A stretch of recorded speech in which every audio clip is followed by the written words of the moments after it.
Sup nerds, my name is Paul, and I make drinks, I do other things. Painter and a writer and all around like cool dude. But for like this thing, like I'm making drinks, so whatevs. I'm gonna show you how to make the king of cocktails, which is the Martini. This is technically a Gibson Martini because there's a cocktail onion in it, but also kind of my favorite kind of Martini. So I'm gonna show you kind of the pure permutations of it, and then I'm gonna essentially show you how to make Gibson, because who gives a shit? Not you. You're stuck here with me. So to make this, you're gonna need vodka or gin. Classically it's gin. I'm using vodka right now because I have vodka on me right now. I drank all the gin earlier. And then you're gonna need vermouth, dry vermouth. So those are the two main ingredients you're gonna need. For garnish, you're either gonna get cocktail onion for the Gibson, or for the regular garnishes, that's either a lemon twist or a cocktail olive. Usually I go with the lemon twist. I generally don't go with cocktail olives. Cocktail culture has just degraded the cocktail olive so much that I couldn't honestly recommend anyone to buy. And you're not really missing anything garnish wise, or maybe you are and I don't know anything. Kind of a teacher paradox. Whatever. I'm gonna drink this guy real quick. Ah, man.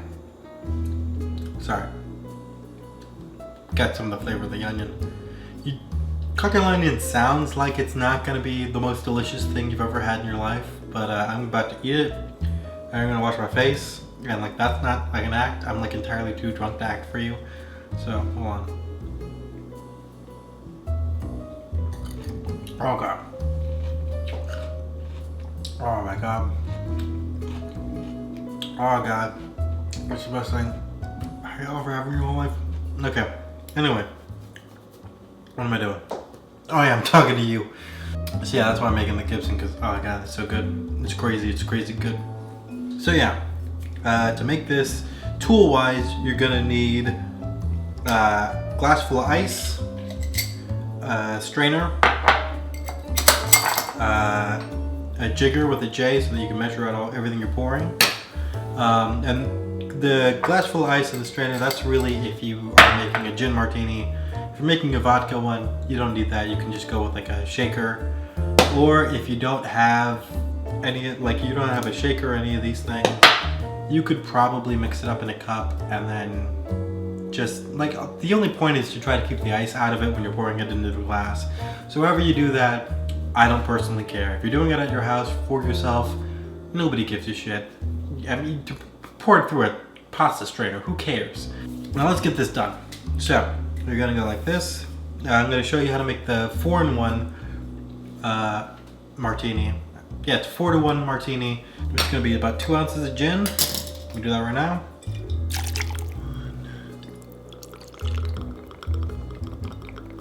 1, 2. I don't know if I said it before, but gin and vodka are the same thing. Gin has botanicals, vodka does not. They're both neutral spirits.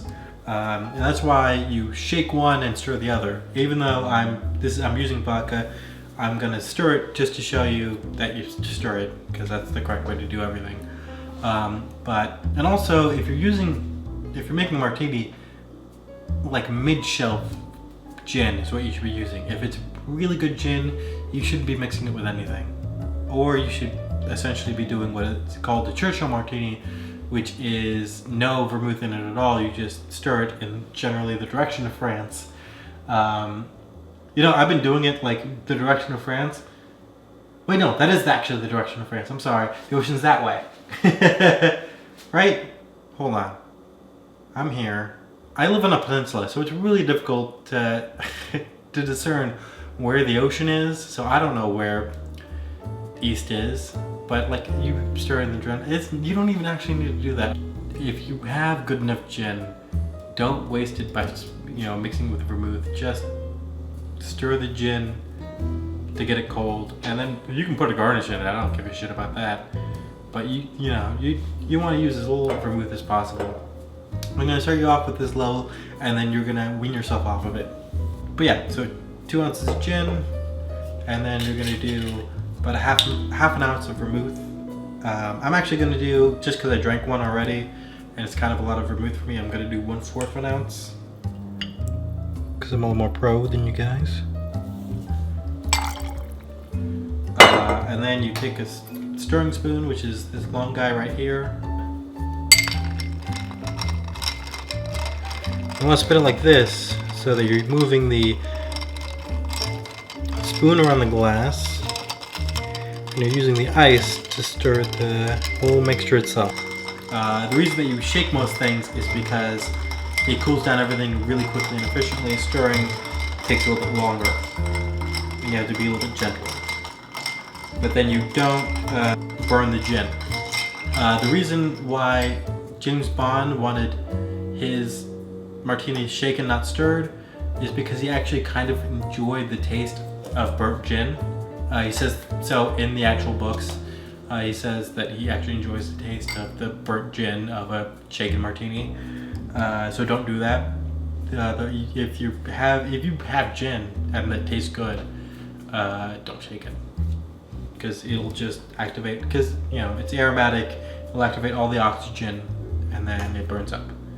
You're just getting a fistful of every single aromatic that's just firing off at once.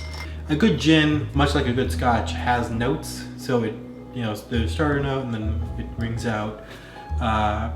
So instead of like hearing a song, you're just hearing every single goddamn note at once, which is horrifying. I normally put the garnish in first, or at least I do. I just put the garnish all over me because I'm drunk. Like that. And the shallowness of the spoon is to like dig out ingredients. You do that. Alright, so that's all stirred up. Like this. Put this guy on top. Get a good one of these will last you forever. I mean, a shitty one of these will last you like 3 or 4 years.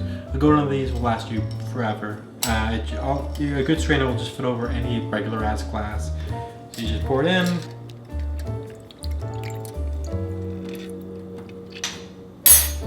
And boom. Give some martini. It's way better than the last one I had.